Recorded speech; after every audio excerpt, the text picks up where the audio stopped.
bossing, magandang gabi sa lahat. So ayan, nilabas na natin ang ating Honda Civic Legit ESI na automatic transmission, which is ang ating pa-free raffle unit mga bossing na gaganapin na po bukas.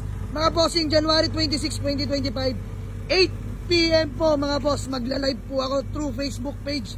8 PM mga bossing, bukas po magla-live ako sa aking Facebook account, which is yung Jamalix, nag-iisa lang yan mga bossing. So ulitin ko, namimili na po kami hanggang ngayon ng lahat ng may top 1 badge, active mag-share, mag-like at naka-follow sa ating account mga bossing.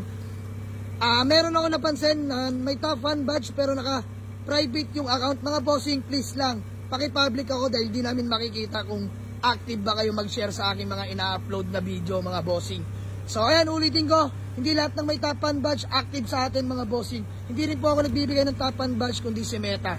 Yun lang mga boss, happy lang, walang samaan ng loob. Kung sino yung mapipili, yun po yung mga deserving. So ayun mga boss, ulitin ko, kita-kits po tayo sa aking live bukas po, January 26, 2025, 8 PM mga bossing sa aking Facebook account. So ayan, congrats and advance na agad sa mananalo sa ating free raffle unit mga bossing. Peace out, let's go!